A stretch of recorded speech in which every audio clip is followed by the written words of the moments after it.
Herzlich willkommen zu den Europäischen Literaturtagen 2023. Ich begrüße alle Gäste hier im Klangraum Krems Minoritenkirche und alle Gäste, die über Video-Livestream mit dabei sind. Mara-Daria Cojocaru thematisiert in ihren literarischen und philosophischen Arbeiten tierethische und tierpolitische Fragen. Die Lesung und das Gespräch moderieren wird Rosie Goldsmith. Sie ist Multimedia-Journalistin mit Schwerpunkt Kunst, Literatur und Internationales, hat weltweit für das BBC Radio gearbeitet und leitet heute das European Literature Network. Diese Veranstaltung findet jetzt auf Englisch statt. Sie haben wieder hier im Saal die Gelegenheit, über das simultane Übersetzungsservice die Veranstaltung auch auf Deutsch mitzuhören. Good morning, everyone, and thank you, Walter, and it's wonderful to be back in Krems. I think this is my 10th year, and it's the 15th year of the festival, so I'm not quite sure where I began and where it began. But it's great to be here, and thank you very much for coming, and welcome to our guest, Mara-Daria Cojocaru. And just to say very briefly that Eva Meyer, who was meant to also be with us this morning, is unable, she's not well. But I would like to also dedicate this session partly to her because Eva's work is incredibly important in this whole area of animals, humans and animals. And I think we'd both agree, recommend her book about the language of animals too, which is really riveting. I've read a lot of her work. I've read as much as I possibly can read of Mara's. Mara is German. We're going to do this session in English because she lives in England. And this is a multilingual festival, so we also celebrate languages here as well. Now Mara is, very briefly, she's a philosopher, an academic, and a poet. Is that about? There's so much behind all that. We could be here all day if I read out the 4 pages of your biography, but I won't do that. No, please don't. Which are you mostly at the moment? Poet, philosopher, dog trainer? Do you know, I do struggle a little bit with these identity claims. I am this, I am that. And I'm mostly concerned with what I do on a daily basis, and that really changes. And in all of my aspects of work, I do try to include other animals as much as possible. And I find that, and we're already in the middle of the discussion, from a moral perspective, dogs are probably best placed or suited to do that. So for many of the things I'm very much interested in, I wouldn't want to come too close to the other animals.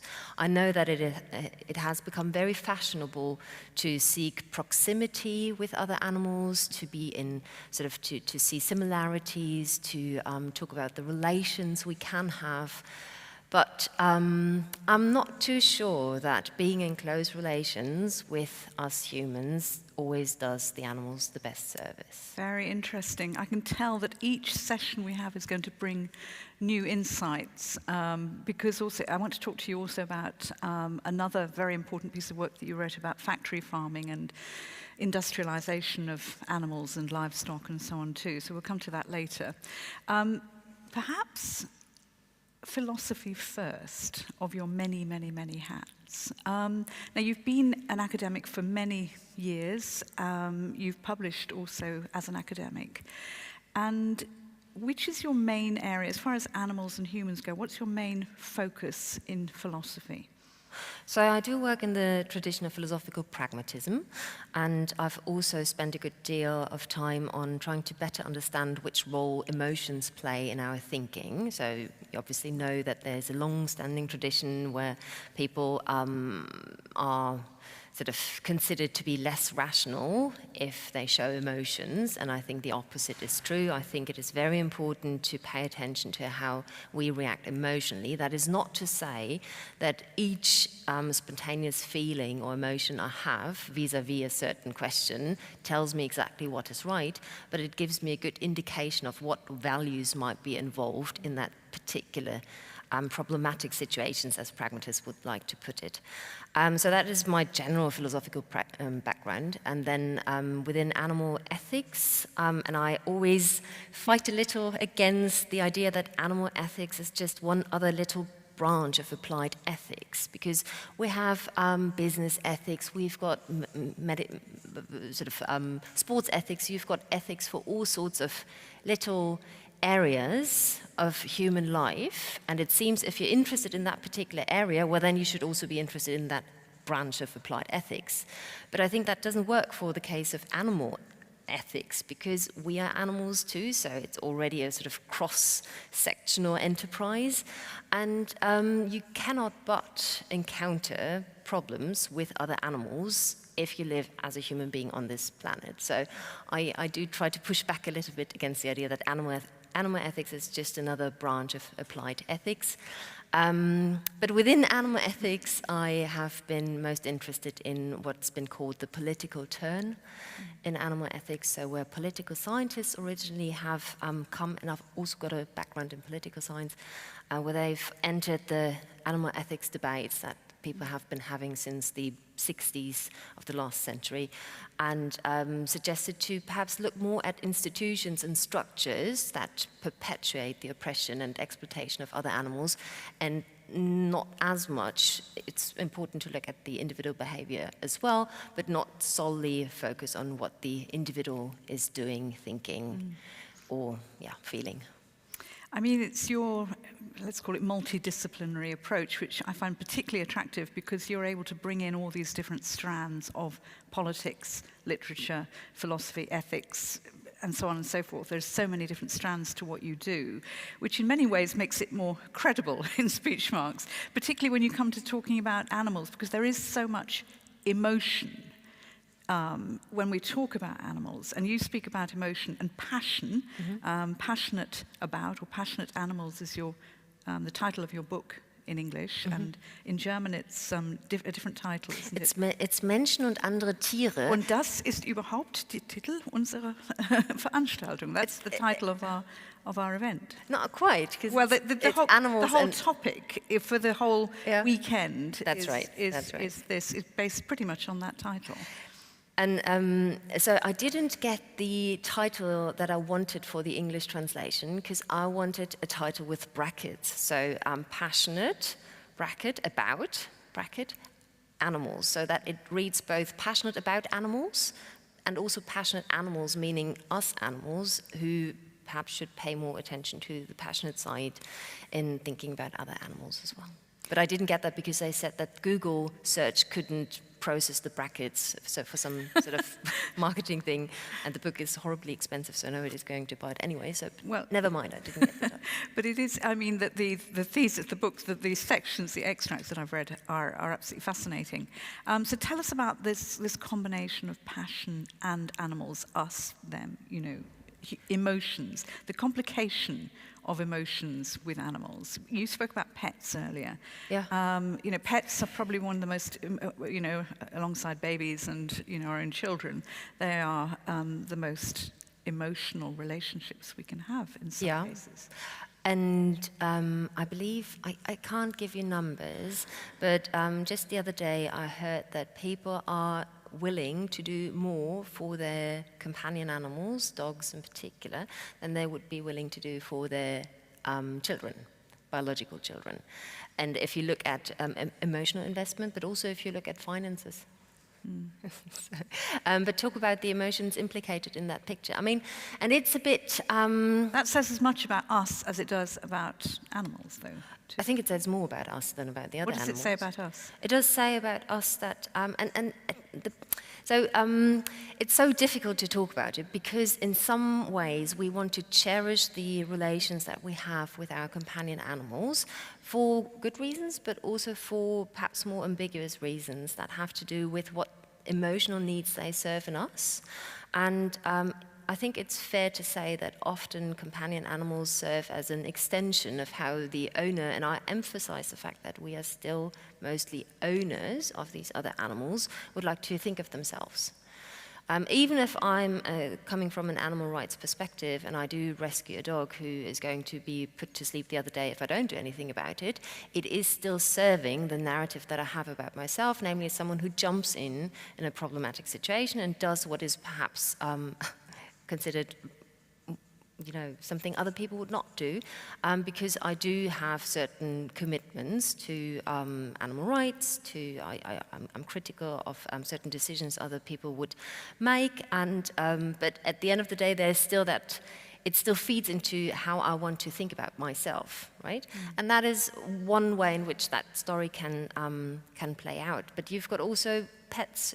And here I really use just the name pet and not companion animals, and there's a learned debate about which concepts we should use in talking about these animals who live with us, who simply serve as status animals because they have a particular breed, perhaps they've been particularly expensive, or they're particularly aggressive as well, too. I mean, there's a whole debate in the UK, as you probably know, about dangerous animals. And oh, okay, we jump right in. So I do live with two of these supposedly difficult dogs, and I mean, there is no. Obviously, we have. Obviously, there are breed-specific criteria, and Hila Zeskin, in her presentation earlier, just spoke about sheep being particularly trusting, and then they're being mocked for being precisely that, in spite of the fact that humans have bred them for centuries to display these characteristics. All sheep who were less trusting have been simply killed, which is why we now live with sheep who are very trusting, and so we shouldn't probably be mocking themselves for being precisely what we wanted them to do.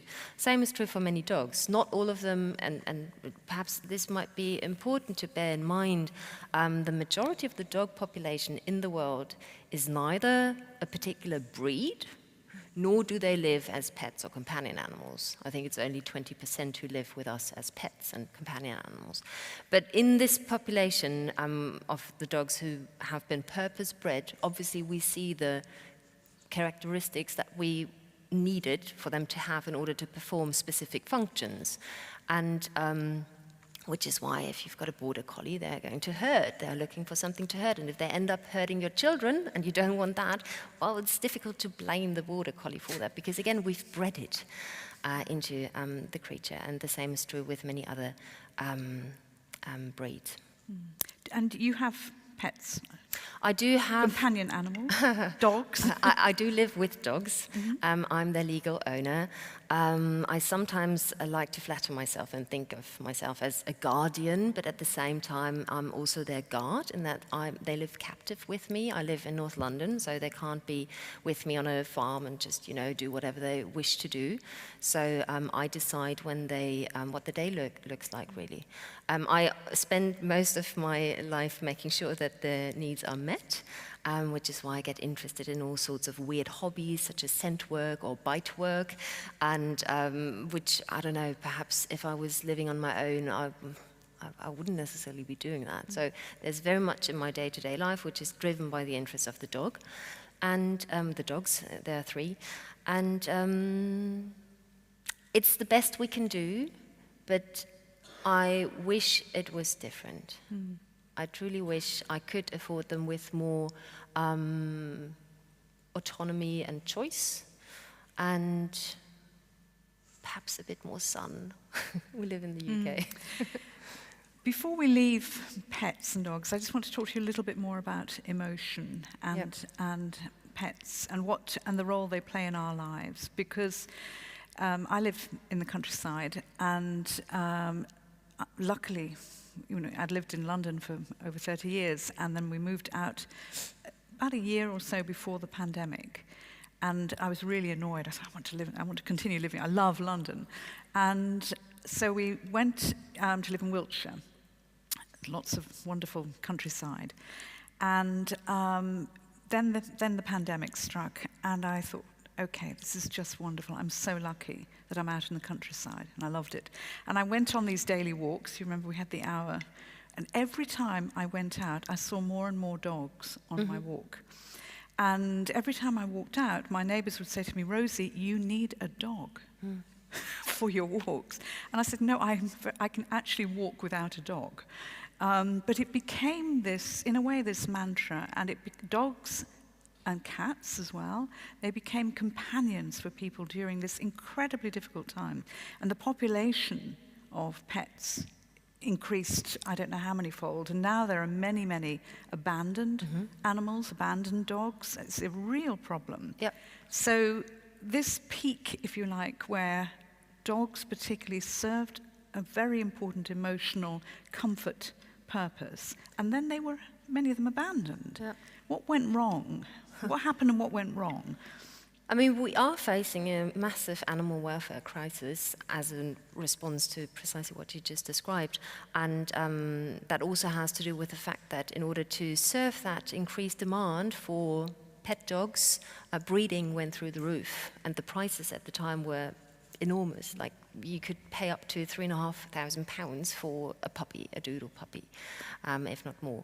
And that was often correlated with very irresponsible breeding, so we're talking puppy farms, and that ends up with humans having to live with animals in their homes who, even if they have the best intentions and some skills and knowledge, might not be able to provide a good life for that animal. So nobody's happy in that home. And living with a dog who is unhappy really makes for a not so happy life for humans too. So they are looking to, get rid of that animal because.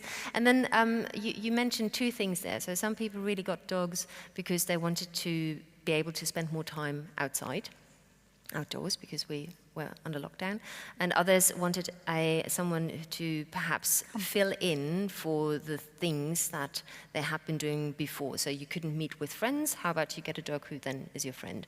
And I think these are the first reasons, perhaps a bit more instrumental. And so once lockdown had finished, then obviously they were free to again travel and do these sorts of things. So that then wasn't necessary any longer. And I mean, I don't think that I need to really pass judgment on that, because it's crystal clear what to think about making these choices. With the emotional and relational needs that dogs have been asked to serve, I mean, there are success stories.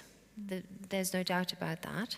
And it is perhaps worthwhile to ask ourselves why animals can often satisfy our emotional needs better than humans. And that has something to do with judgment. That has something to do with a sense of emotional safety and spontaneity even that humans, not all of them, but many, lose throughout their lives. A philosopher I like very much, Mary Midgley, has that idea that we all have little versions of ourselves as children still with us. She also thinks that we have an inner poet and an inner scientist, but there's an inner child that we could sort of revive in order to,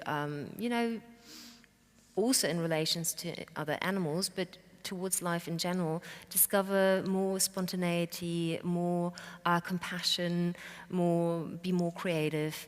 And I think animals help us find or access to these inner sort of more childlike versions of ourselves. And when we as adults meet in formal attire and everything with our roles, it can be a bit more difficult to really enjoy ourselves. So I think that's something that. Oh, can I add one little thing there about the relations with animals during the pandemic? Many people did not just discover dogs and cats. There was also a great interest in birds. So I think there was in the UK some sort of lockdown gardening, bird watching online community. Yes. There was something like that, and there was even a person who looks after, or it's actually a charity. They look after the dogs who have been abandoned in the Chernobyl area, and they provided Zoom virtual excursions for people in lockdown to meet the dogs of Chernobyl. So we were sort of Fantastic. Well, in the UK, as you may know, we're notoriously good or wonderfully good bird watchers. I'm sure you've taken up bird watching since you were living in the UK, but which is very positive, of course, and a lot of it is very positive. To come to your academic work as well as your creative writing, and they're very equally important to you, I think, or you come at creative writing from a similar angle to your approach to philosophy, which is generally, I would say, animal-assisted, from one of the terms that you've used to describe your philosophy. Now, the basis of that, from what I understand, is an equality between us and other animals. Is that correct? Can you describe your animal-assisted philosophy, first of all? Right. So there's a very famous philosophical title, Equality of What?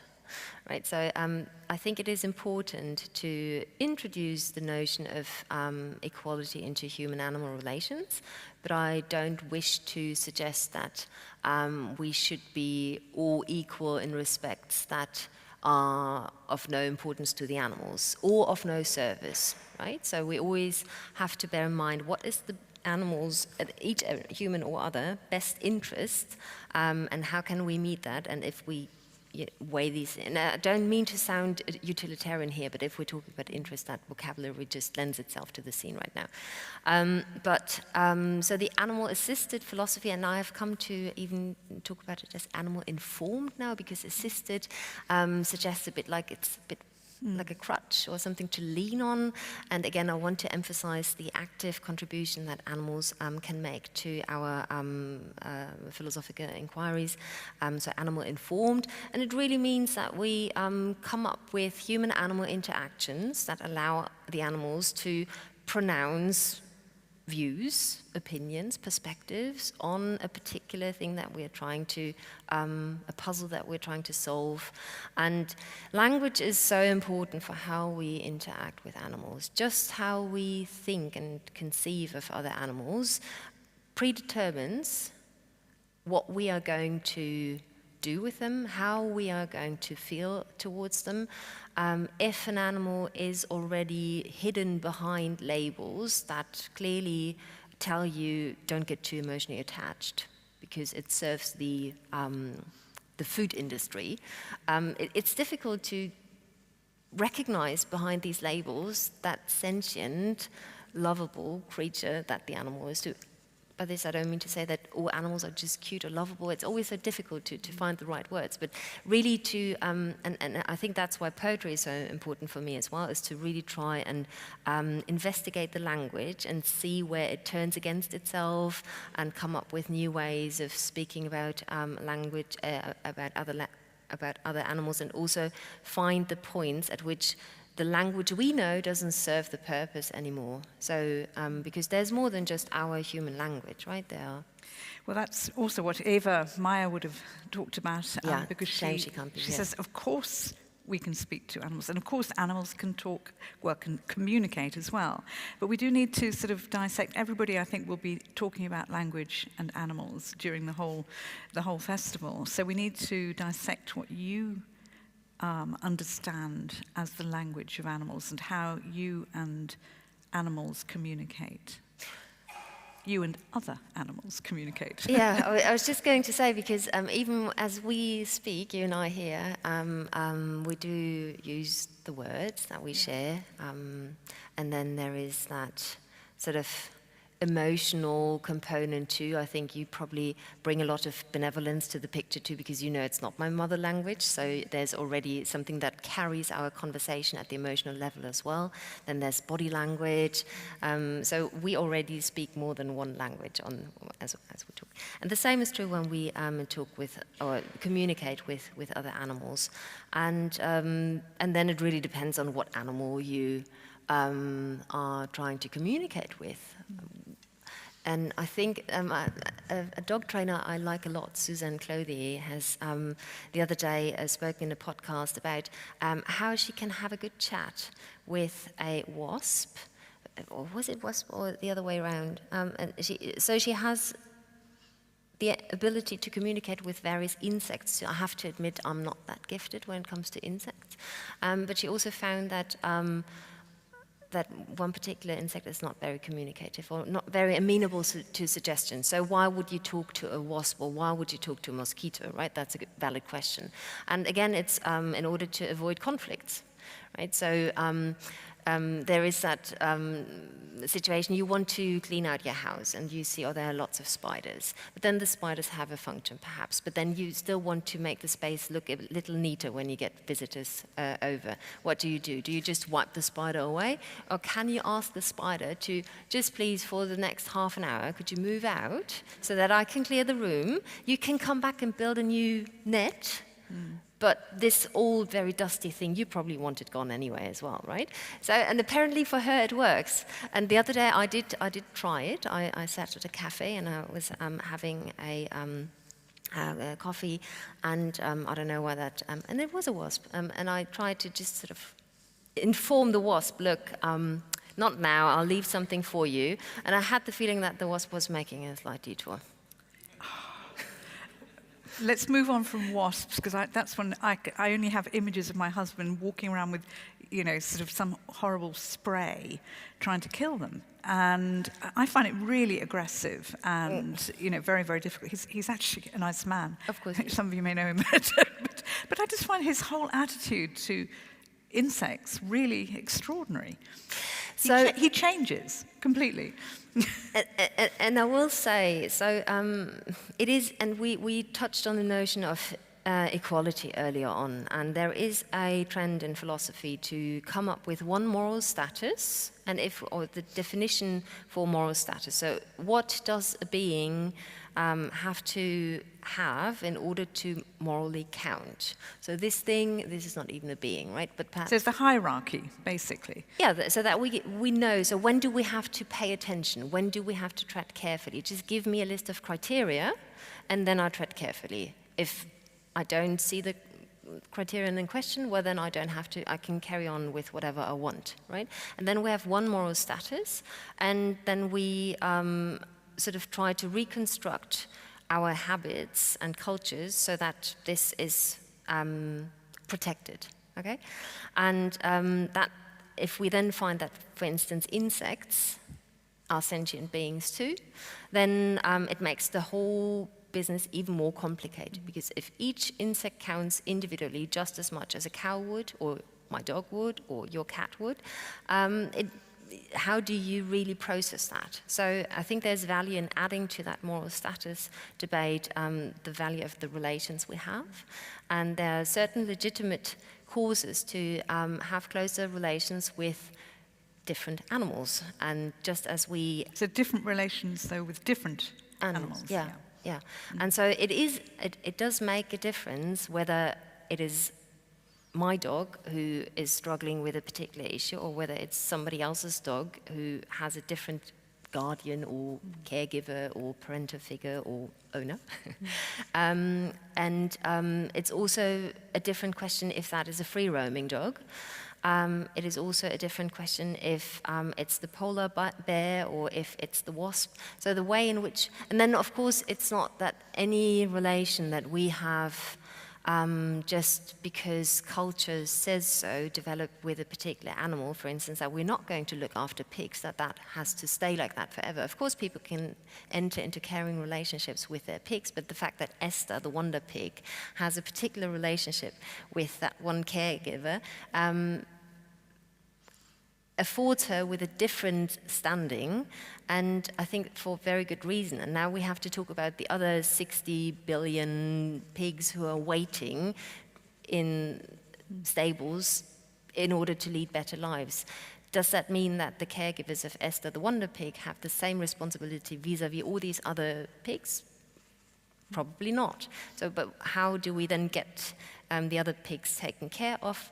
And these are then all very complicated questions. It's not resolved by simply saying something like, okay, we should all just liberate them and open the stables and then free roaming. Yeah. So there's a What though is the underlying philosophy for you? Is it? I mean, we'd go crazy if we had to think of, okay, I would have that relationship with an insect, that with a pig, that with my dog, and so many, all the different species. Surely the underlying idea is then, and what you're saying in your work and your poetry, your creative writing, is that whatever the species, they have agency. They have their own rights within their own species, or we have to accord them rights. We have to treat them as, we can't impose our own superiority on them. We have to take them into account all the time. Mm-hmm. Is that correct? Yeah. Whatever the species. Yes. And again, if I come exclusively from the philosophical side, I do work with what is sometimes called the minimal consensus position in animal ethics. And that is what I find so amazing, is that... Is that a political and philosophical way of thinking? It's animal rights, animal welfare, animal ethics, they're also political. Of course they are political, but there is a philosophical way to think about political problems. And I think one of the most perplexing issues we have at the moment when it comes to that minimal consensus in animal ethics is that it is already endorsed by the vast majority of people. It's part of many, many legislations, but it is not put into practice. So with a more demanding position, which I think and would like to be true, or true enough, you don't have such a large consensus behind it, right? Not everyone is an animal rights person, right? Not everyone believes that truly each and every animal, and we're talking from the snail to the elephant, or the sponge even, has rights in the strong sense that we want to use in the same way that we use the idea of rights for human relations, right? So not everyone is convinced of that. And I sometimes have the hope that it is the correct position. I'm not 100% certain when I come to think about sponges, when I come to think about insects, and so, which is where I find, let's focus for the political, philosophical work on the minimal consensus, where if we were to put that into practice, we would have to already abandon so much, and we've already got it in the legislation. Everybody agrees with it. I have not once encountered anyone. So if I ask, do you think animals should have equal rights to humans? Most people go like, no, I don't think so. And there's a very interesting debate to be had, what rights are needed for which other animals. For instance, I think dogs have a right to education. But I've never encountered anyone who has said, I think it's fine that animals live to suffer so that I can eat them. I've not met any person, even if they eat meat, they don't endorse that normative view. So and we have it in the legislations, and I really repeat myself a little bit here, and I, coming from a pragmatist perspective, struggle with the question as to how it can be that we go against our core normative beliefs on a daily basis and at an industrial level, really. If we could do differently. And so I think that's what I do in the philosophical work. And then there's that other work where I feel like, okay, let's be more imaginative, let's be more curious about how to better understand what the animal perspective really is. And perhaps we will find out that they have differing normative views of what and how a social life should look like. Let's stick with politics briefly, because you've done some really interesting work on industrial factory farming. And I found it absolutely fascinating what you wrote about this call for a ban, the EU ban on factory farming by 2030, which is, I think, for so many reasons now, because of climate crisis and everything is just almost put on hold. I don't know whether you agree with how dire that's become. But if we just look at the statistics, that 50% of people want a ban on factory farming, but 90% still eat meat. Now, tell us about your work and why it matters that we think differently about factory farming.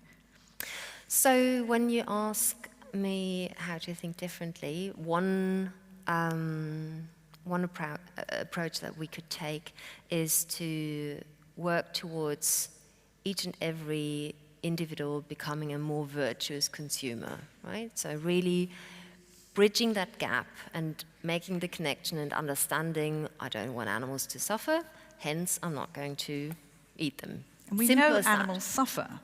Sorry? We know animals suffer, so it's almost logical that I don't eat meat, so I feel virtuous in speech marks. Yeah, and the trouble here is you can't really have the cow and eat it, right? So you really have to kill the cow. You have to kill her, or you have to, unless we're talking about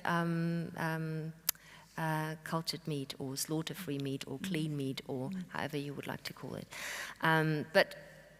So one way would be to say, how about we all make the connection, understand that if we don't want to increase animal suffering in the world, we should stop consuming animal products at the individual level. And people have been trying that for a very long time, with some success. I mean, now if you go into the average German or Austrian supermarket, you'll find some vegan options, which is lovely.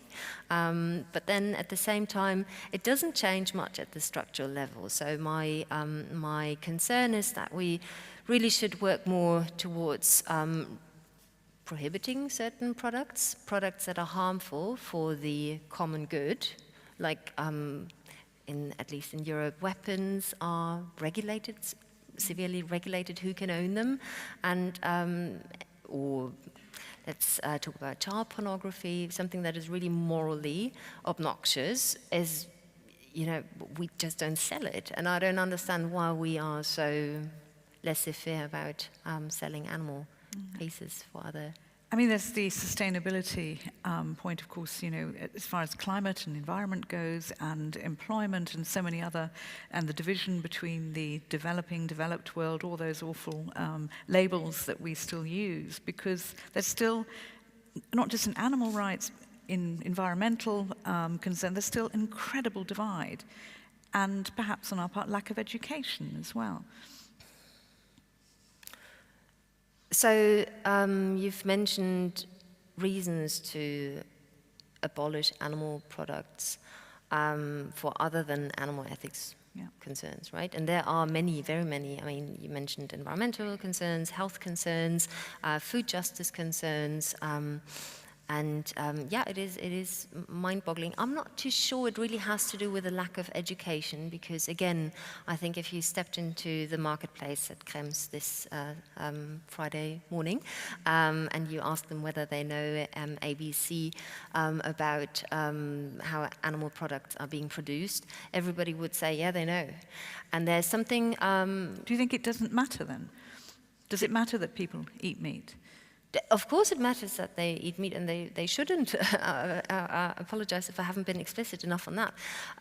But the question is whether we try to convince the individual to stop doing what they habitually do, and remember that children have to be habituated into eating animal products. Many children will refuse it at first, or when they come to understand what it is, they don't want it any longer, and then the cultural pressure sort of numbs that, and then they just go on and do what everybody else is doing, except they perhaps have another encounter, and then they decide to do otherwise, and then they are part of that minority, and vegans and vegetarians are today still a minority, right? We're talking about, I don't know, something in between 1% to 5%. And so in order for these... And I don't know, certainly has happened to you too, that if you come to talk about the cruelty in the animal industry, that people say, oh, don't tell me about it, because if I know, I don't want to eat it anymore. Yes. Right, and that is an interesting thing to say, okay? So, and this is again where emotions come in, and just as with many other polarizing issues that we're debating at this point in time in our societies, the moment people are defensive or not able to really validate the concern that the other person has, the discussions go haywire. So we won't get anywhere with these It is very arguments. difficult, isn't it, at the moment to discuss even something as basic as animal rights, because, as you say, everything is polarized at the moment in every aspect of society. And I think we've lost the ability to argue passionately. I think these days we're very much concerned with making sure nobody feels offended, everybody has their opinion validated and heard.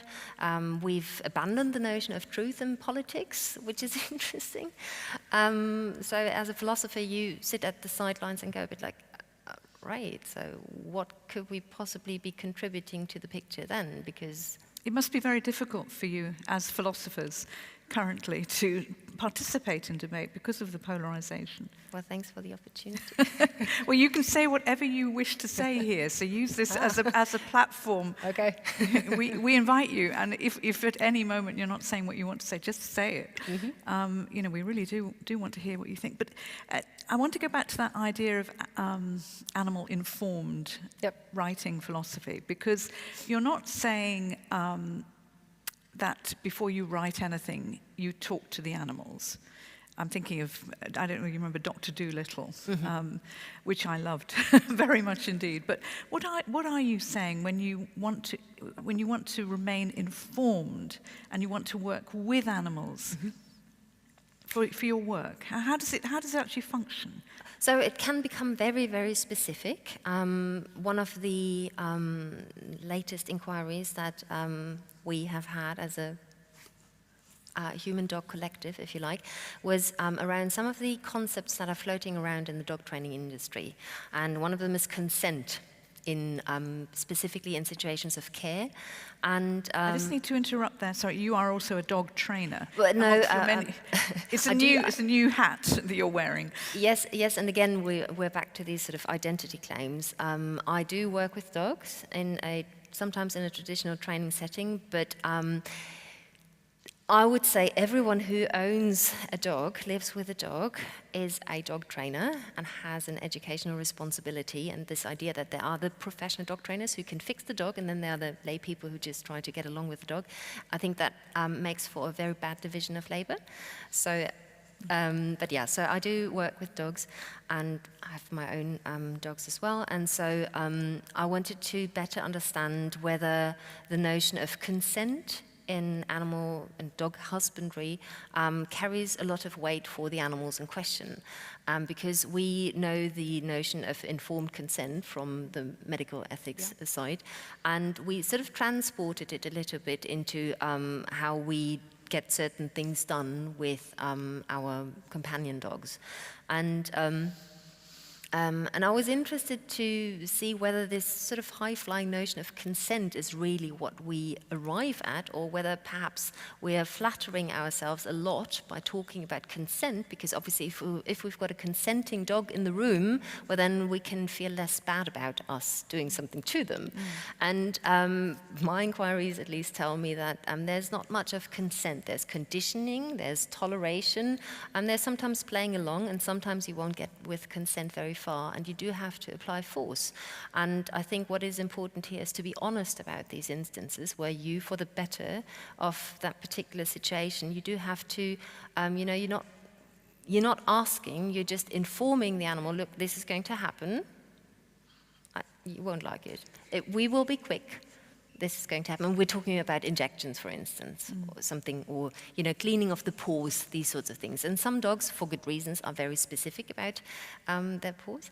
And so some dogs are very happy to give the paw at some point and play along, but I don't think that this is really informed consent at this sort of high-flying level. So again, that then cautions me to choose my words more wisely and not do a bit of, if you like, ethical window dressing around particular practices in which dogs and humans are involved. And what about the language you use? Because this is back to the idea of languages and communication with animals, not just dogs. I mean, you say you're using a different kind of informed language when you're nursing a dog or, training a dog in speech marks. I mean, what about the form of language? You're not saying that dogs can talk to you, but they do, or animals, they communicate something. So language is also very, very important to you. The way animals communicate with you, with us.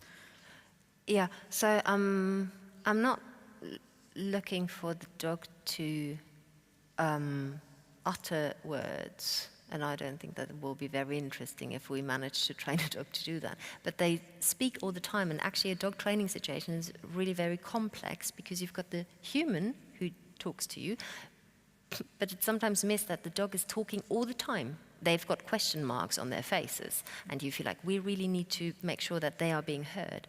So the language here clearly is body language, but also sometimes it's less to do with overt body language. It's got to do with movement in space, it's got to do with stillness, it's got to do with just a certain energy that you feel, and that tells you something.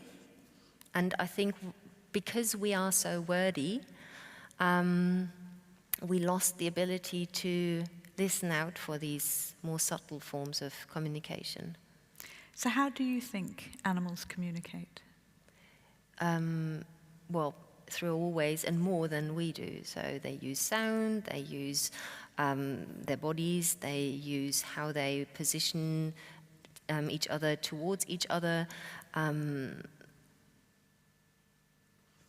You've got ultraschall, ultrasound. Infrared, ultrasound, yes. Ultrasound. They communicate in ranges that we can't even hear. I've heard, I haven't heard, I read the other day that seahorses, they can murmur? No, not murmur. Knurren, sie knurren und bellen. Yeah, they knurren. But they bark and they growl. No, it's not bark, growl. Growl. Yeah, it's kind of a low growl, isn't it? A murmuring growl, a knurren. Yeah, it's a lovely word, onomatopoeic word. Yeah. Which also brings us wonderfully to your poetry as well. I mean, we've spoken about animal-informed philosophy, but your poetry is also animal-informed, and it's just fantastic. I know you're going to be, reading from your poetry tomorrow, but tell us how you come to this. Is it scent sonnets, and how you come to writing animal-informed poetry? And there's an exhibition. Oh yeah, so the animal. Which you must all look at the exhibition. By the way, it's over there in the corridor, and it's absolutely fantastic. I'm totally convinced. It's a brilliant way to write poetry. Okay. Tell us about it. So that element of my poetry is multi-species poetry. So multi-species poetry. Yeah. Okay, tell us what that is. Right. So it came from the impression that these days you have many animals populating the pages of poetry, right? So there's a bit of a trend going on right now that... you mean writing about animals? Yeah, so people, poets in particular, write a lot about animals, but it's not very often that the animals are really involved in the writing process themselves, and the products are hardly ever never really for the animals, right? So you could perhaps make a case that if you write poetry that is very musical and you read it and perform it, that then perhaps certain animals will come to like it.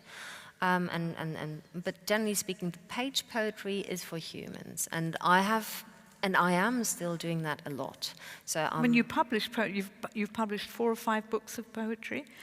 And you've won a really major German prize for nature writing, and so I mean, you've published a lot for humans. Animals. Yeah. I do publish a lot for humans, and I will keep doing that, and I like that.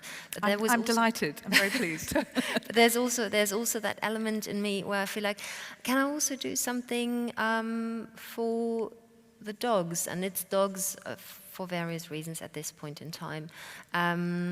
And I started to experiment with different forms and different understandings of what language is, and think about how dogs read the world and how they see it. And so I was working more with scent as well. So I was collecting olfactory signatures on walks with dogs. So, and if you perhaps know the tradition of solid perfumery, so it would be a large undertaking to collect enough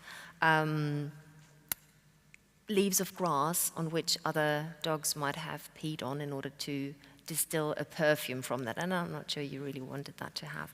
But you could, of course, collect the items that the dog has sniffed, and that might have been a piece of bark, a crumb of bread, fox poo, and leaves of grass. And then you collect these scented items, and you can keep them as solid perfumery, and you write a poem in human words in order to go along with that for the human consumption, but you can still offer that collection of scents to the dog, and the dog can read that, right?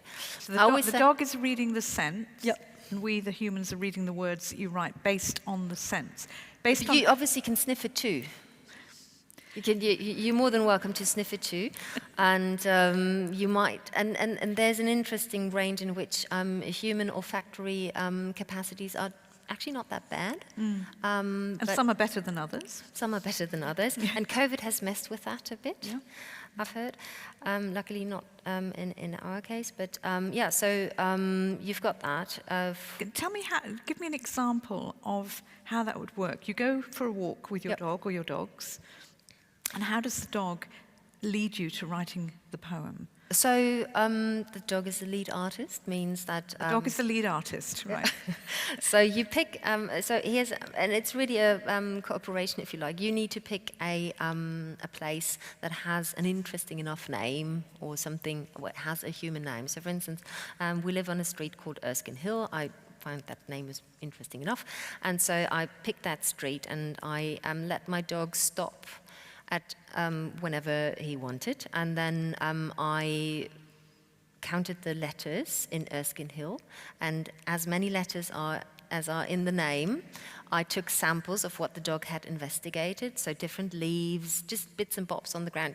If you don't rush your dog through a particular landscape, the dog will sniff a lot, you know, and it always makes me very confused and sad when I see people taking the dog out and then always rushing them along, because... Or pulling them on the leash. Pulling them all the time, and people always complain about dogs pulling on the lead, but often it's really people who pull in the first place.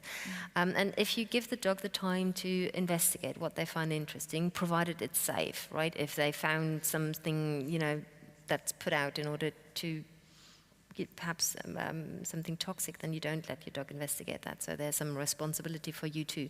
But the dog is investigating particular leaves or just anything they find interesting, and you collect that. And I found a number of willing enthusiasts across the world who were participating in that project with me. So I think we were 8 families in total and 13 dogs. And I asked them whether they could replicate that. Just let your dog take you on a walk, and you wait when they investigate something, and you take a sample of what they have been interested in. But I sort of said, you've got some artistic freedom here too. So if your dog is really into fox poo and you don't want to pick that up, well then perhaps pick a meter above it, right? You're free to do that. You're an artist too. But generally speaking, wait when the dog waits, and then you take these samples and you ponder upon them in your home, and you try to write an acrostic. So you take the name of the place where you've been for a walk with your dog. They are the start of each line, and then you fill them up, and you let yourself be inspired by the items your dog has found. And you invite your dog to do some contact lying with you. If they don't care for it, don't pester them. But if they are comfy and you're both on the ground, and then it's just a lovely time to pay attention to what your dog finds interesting, learn a bit more about how they use scent in order to read the world, and be a bit creative and playful. It's another way of writing poetry. It is poetry. It is And multi-species poetry. And there are some wonderful examples too, which, I mean, there is a poem called Erskine Hill. Yeah, that's the one, yeah. Which you must look at, and you'll be reading tomorrow, I think, from the poetry. No, tomorrow I'll be reading the page poetry. Page poetry, but you can see the other poetry there as well. Too. And you've got a ball in your hand. Yeah, that's Is that a particularly smelly, scent-filled ball? Actually, that is work in progress, because a very important element in multi-species poetry is the dog is really enjoying themselves during the production, right? So I also worked with interests of the dog other than just sniffing, and obviously play comes into the picture here. And so, for instance, you could take a page, and just as you would work with erasure, you probably know erasure poetry, which is you take any given page and you come up with a particular formula in order to erase some words and let others stand so that the page alters its meaning, and then you've got a sort of visual poem at the end of it. And I experimented with different ways in which dogs might want to work on a page. For instance, I put one page into a tug toy and played with our American bulldog, who likes to tug on things, and then I got the page out of the tug toy again, and then I sort of looked at the page and decided which words would sort of fit the situation. Again, it's on display here. And I really need funding for this work in progress, because there's a lovely exhibition in Malaga where you have from a very tiny ball over larger balls towards a huge, I think it was originally meant to sell ice cream or something from it. So it's also got the shape of a ball. And we have one dog who's very, very ball crazy. And I want for him to have the opportunity to head towards each of these items on display and decide whether a ball is still a ball. So it's playing on that theme, a rose is a rose, is a rose. A ball is a ball is a ball. And I want to see at what point is my dog going to say, that's not a ball anymore? Or is he even going for the 3-meter ball? So that will be a performance, and if you know funders who are going to fly us to... Well, you never know. Mara, tell us a little bit, just very quickly, how is your work progressing? I mean, what are your ideals? To what extent are you an activist for better animal-human rights? I mean, the title of our session is, as you know, The Fourth Blow to Man. Right. And we should make brief reference to that. I was thinking it was related to Freud, but there are all kinds of... 4 is a very important number. What do you understand by it? And tell us a little bit about your activism. I mean, the fourth blow, I'm just searching for the title, but it's nowhere up. So the fourth blow sort of suggests that there is something like an insult involved in us understanding that we're just one among many other animals. And that perhaps we should, and it's really interesting, let's go back to the major title, the Tiere und andere Menschen. So it says animals and other humans. And I think that has been very much what people have tried to do ever since they discovered that proximity, evolutionary relations with other animals, that they try to humanize them and say, oh, they're just little humans. And I think it's so important to understand animals in their own right, and to see, even if they're not like us, even if they, by the way, they do not subscribe to our moral codes, they are valuable in themselves, right? Am I an activist? I sometimes struggle with that, because I don't do much of the things that activists traditionally do. So I don't run campaigns. I don't engage in open rescue, though I find it's a very important element of our animal political practice. So many of the conventional activist things I don't do. I do like to think of myself perhaps more as a potentialist, by creating novel human-animal interactions, by writing certain books to encourage people to perhaps potentially think differently. And again, I really do believe that the way in which we think prepares what we are willing to do, and also how we are able to feel. And that informs so much. So I don't think that I can wear the honor badge of an activist. So you don't think we need to become activists? I do think that we absolutely need activists. Because once upon a time, I mean, animal rights campaigners were, you know, headline. That's, again, sunk slightly into the background because of climate change. So, for instance, I've got one together with a colleague from Sheffield, Alistair Cochrane. We are currently preparing a volume to be out with OUP next spring. Open University Press, yes, or Oxford University. University Press. Solidarity with animals, and solidarity really here is meant as an activist term. So what does it mean? But at the same time, it is an academic philosophical enterprise. So we look at how different animal activist movements, like Animal Rebellion, for instance, we've got a contribution by Alex Lockwood, who talks about whether what role the concept of solidarity plays, because solidarity is a very activist political concept, right? We've talked a lot about animal justice, a lot about animal ethics, of course, the moral status and so on. We touched on that already. But what about solidarity? Is solidarity something that is applicable in human-animal relations? We believe it can be, but it complicates the picture a lot. Complicates it, but it perhaps makes it easier for us to accept. I think lovely. I think it's so difficult for so many people to think of being equal with animals. So maybe this idea of solidarity. So the idea of solidarity really means that the goal is not so much to attain equality in that sort of simple sense, but to end the oppression. Yeah. And once we've ended the oppression, you know, all sorts of differentiated relationships can grow from that. It doesn't mean that we have this equality of outcome perspective, if that makes sense. Yeah. And I do also believe, and we have to be very mindful of that if we end a number of exploitative practices, and we should, many animals won't be in existence in the future anymore. And that is so important. Extinction is another whole topic. Well, extinction is something that we usually deplore, but if we say we are going to stop breeding particular animals, and I think it is important. Many people say, isn't that old sort of...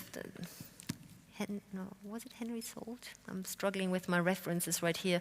The pig has the greatest interest in being bred, and I think that is so wrong. Many people will say, well, if we stop industrial farming, if we stop certain practices of keeping particular companion animals, for instance, well, then these animals won't be brought into existence.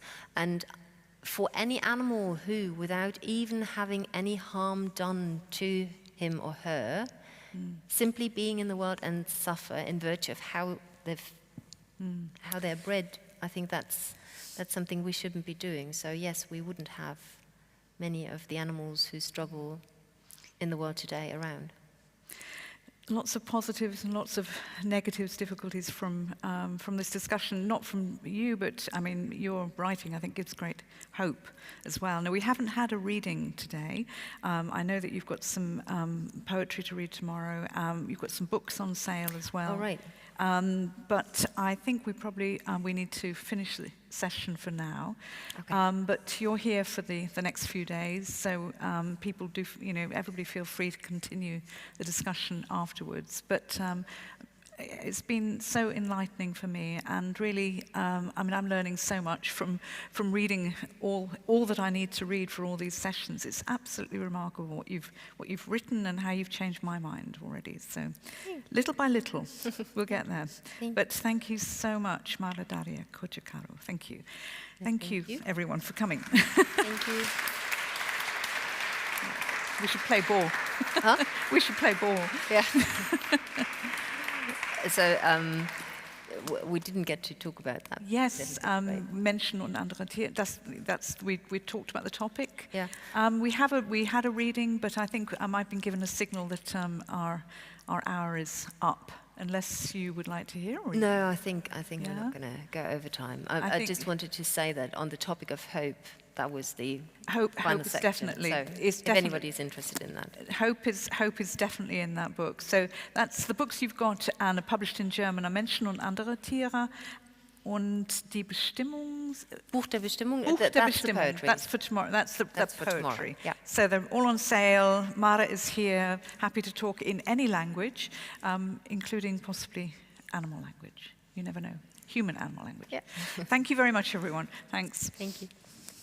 Oops. Right.